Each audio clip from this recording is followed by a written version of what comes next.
Hello student, welcome back to Shiksha Samadhan YouTube channel. तो बच्चों, जैसा कि अभी भी आपका बहुत सारे क्वेरीज आ रहे हैं, बहुत सारे बच्चों ने डॉक्यूमेंट सबमिट कर दिया, वेरीफाइड भी हो गया है, लेकिन अभी भी बहुत सारे बच्चों के डाउट्स आ रहे हैं कि उनका ट्रांजैक्शन फेल हो गया या स्टेट ऑफ एलिजिबिलिटी वगैरह क्या लगेंगे।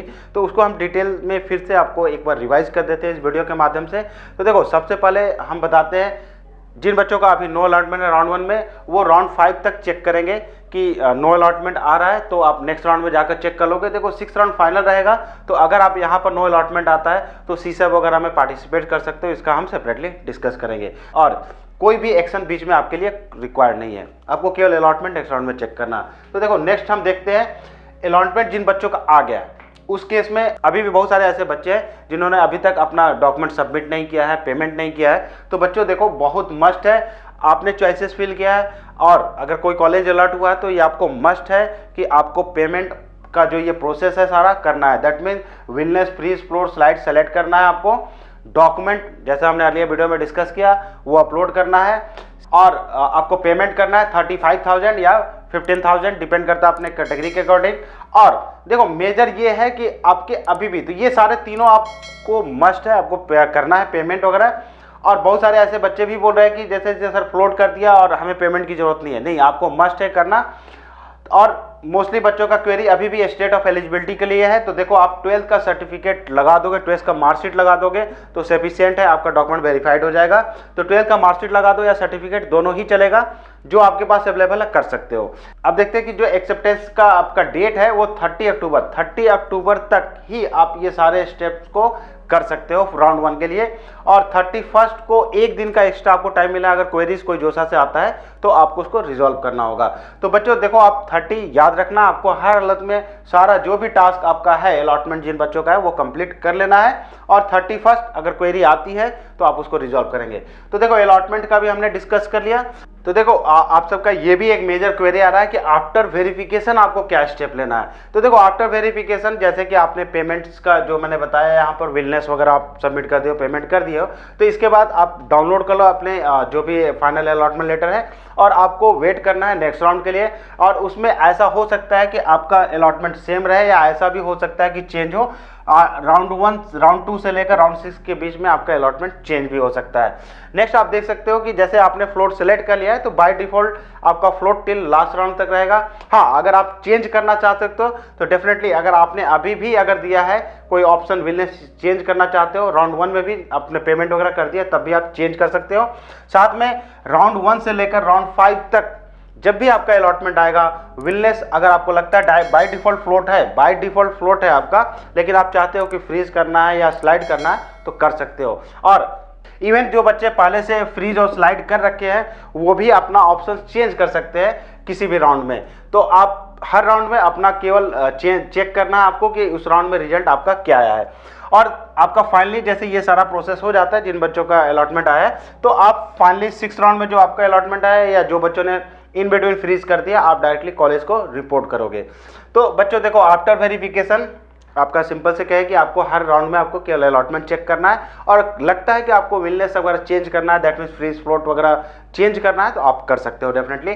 तो देखो, नेक्स्ट आप देखते हैं कि कॉमन क्वेरी अभी भी आ रही है और ये कॉमन क्वेरी मान के चलो कि जो हमने अभी डिस्कस किया यहाँ पर राउंड 1 से राउंड 6 तक जो भी बच्चे अपना डॉक्यूमेंट्स वगैरह सबमिट करेंगे वो कॉमन है, ये प्रॉब्लम आएगी और उनके लिए सोल्यूशन भी यही है उनके लिए भी।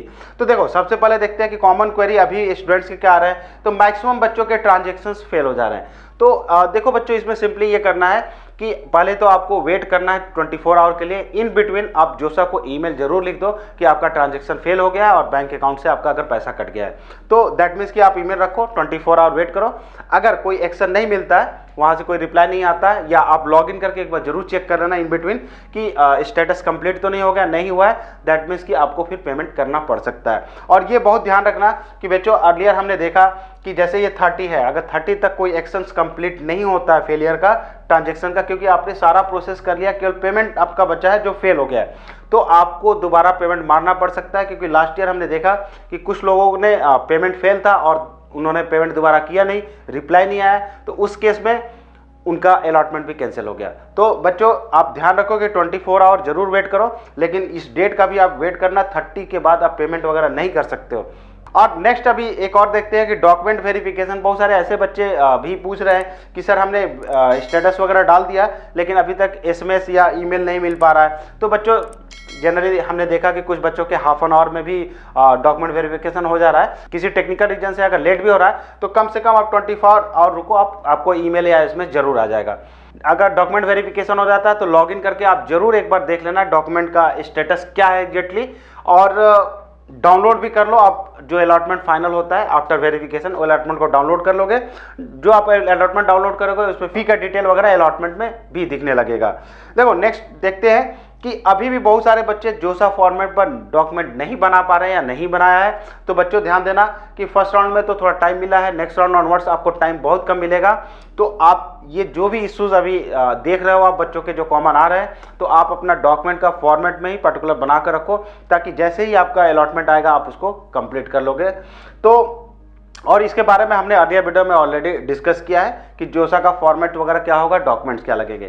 तो बच्चों आप देखो कुछ और भी क्वेरी अभी भी आ रहे हैं। ये तो स्टूडेंट्स के कॉमन हमने बात किया, जो ईमेल्स वगैरह के जो पेमेंट्स वगैरह के बच्चों का हमने देखा जो आ रहे हैं आपके प्रॉब्लम। नेक्स्ट आप देखते हो कि अगर आपको लगता है कि ये एक्शंस किसी बच्चे ने कंप्लीट नहीं किया तो दैट मीन्स कि आप काउंसलिंग से बाहर हो जाओगे। दैट मीन्स कि ये इसमें आपको करना ही है। नेक्स्ट क्वेरी जो एक बच्चों का आता है कि सर हमने फ्लोट कर दिया है तो ऐसा तो नहीं सीट कैंसिल होगा। तो बच्चों बिल्कुल नहीं होगा। जो आपको सीट मिला है वो आपके लिए फिक्स है। हाँ, अगर जो आपने फ्लोट सेलेक्ट किया ऊपर की चॉइसेस मिलेंगे तो डेफिनेटली ये कैंसिल होगा, तभी आपको नया मिलेगा। तो श्योर रहो कि आपकी जो चॉइसेस है ऊपर की ओर मूव करेंगे और आपको उससे बेटर ही कॉलेज मिलेगा। जो चॉइस में आपने सीक्वेंस दिया है 1 से लेकर जो भी आपने चॉइसेस मिली हुई हैं उससे ऊपर मिलेंगे, नीचे नहीं जाएगा। कुछ बच्चों का ऐसा भी है कि सर हमने काउंसलिंग किया, फ्लोट कर दिया है और नेक्स्ट राउंड में जो कॉलेज नहीं मिला, क्या हम वापस आ सकते हैं? तो ये बिल्कुल पॉसिबल नहीं है।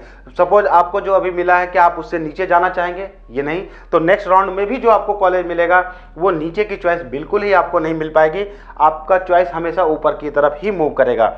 नेक्स्ट और क्वेरी आ रही है कि कुछ बच्चे ऐसे बोले कि जी मैंने फ्लोट कर दिया और पेमेंट नहीं किया है। तो बच्चों पेमेंट जरूरी है, क्योंकि अगर पेमेंट नहीं करते हो तो आपका अलॉटमेंट कैंसिल हो जाता है, आप बाहर हो जाओगे काउंसलिंग से। तो पेमेंट बहुत जरूरी है। कोई भी फ्रीज, फ्लोट, स्लाइड कुछ भी सेलेक्ट करते हो पेमेंट मस्ट है, ये एक्शन मस्ट है, ये ध्यान रखना आप। नेक्स्ट क्वेरी ये भी है कि कुछ बच्चों ने बोला कि सर डॉक्यूमेंट्स जैसे कैटेगरी का हमने शुरू में अप्लाई किया था लेकिन अपडेट नहीं हो रहा है या किसी रीजन से हम डॉक्यूमेंट नहीं दे पा रहे हैं, उस केस में ये सारा प्रोसेस आप फॉलो करोगे, पेमेंट और डॉक्यूमेंट्स अपलोड वगैरह करोगे। और हाँ, ये हो सकता है कि जो आप कैटेगरी अप्लाई किए हो वो जनरल में कन्वर्ट हो जाएगा और नेक्स्ट राउंड में आपको फिर जनरल के अकॉर्डिंग जो सीट अलॉटमेंट होगा चॉइस में वो आपको मिलेगा। तो बच्चों जैसा कि आपका जोसा का राउंड 1 से लेकर राउंड 6 तक ये बहुत ही क्वेरी कॉमन है और जैसा हमारे पास हमेशा सेम टाइप क्वेरी आपकी आती है, इसीलिए हमने आपके लिए वीडियो बना दिया है ताकि आपके मैक्सिमम क्वेरी रिजॉल्व हो जाए। और फिर भी अगर कुछ क्वेरी होता है तो डेफिनेटली पूछिएगा। तो बच्चों जैसा कि आप शिक्षा समाधान का ऐप डाउनलोड करते हो और आप जोसा सेक्शन में जाओगे तो देखो इसमें जो अभी काउंसलिंग चल रही है इसका सबसे इंपॉर्टेंट पार्ट, जैसे कि हमने अभी डॉक्यूमेंट्स के बारे में आपको बताया, इसका डिटेल आप जाओगे डॉक्यूमेंट्स में जाओगे तो देखो यहाँ पर category wise general, OBC, SC, ST, इसका पूरा डिटेल में आपको दिया है कि फॉर्मेट क्या होगा। तो आप यहाँ से आसानी से देख सकते हो, डाउनलोड भी कर सकते हो। नेक्स्ट इसका जो एक और इम्पॉर्टेंट आप जो देख सकते हो शेड्यूल कि इसका आपका प्रोग्रेस कैसे होगा। जैसे आपका सीट एलोकेशंस का आप देख सकते हो कि जैसे राउंड 1 राउंड 2 का कब होना है या आपकी लास्ट डे क्वेरी रिस्पॉन्स कब करना है, ये सारा आपका दे रखा है, कब विड्रॉल करना है, ये सारा प्रोसेस विथ डेट एग्जैक्ट दिया हुआ है कि आपको कब एक्शन लेना है। तो बच्चों ये बहुत ज़रूरी है कि राउंड 1 से लेकर राउंड 6 तक जब आपकी काउंसलिंग की प्रोसेस चल रही है तो उसमें क्या एक्शन होना चाहिए, शिक्षा समाधान के ऐप से आपको नोटिफिकेशन के माध्यम से भी मालूम होगा, प्लस इसमें डेट्स वगैरह सारे एग्जैक्टली दिए हुए हैं जिससे कि आपका काउंसलिंग के क्या एक्शन लेना है, कब लेना है और क्या लास्ट डेट है, इसके सारे बारे में पता चलेगा। तो होप बच्चों ये वीडियो आपको अच्छा लगा होगा, तो आप इसको लाइक और शेयर कीजिए और हमारे चैनल को जरूर सब्सक्राइब कीजिए। तो बच्चों नेक्स्ट वीडियो में हम आपके लिए कुछ और इन्फॉर्मेशन लाते हैं जिससे कि आपकी काउंसलिंग स्मूथ हो सके और अच्छी चल सके। Thank you. शिक्षा समाधान, simplifying admission process. Download the app now.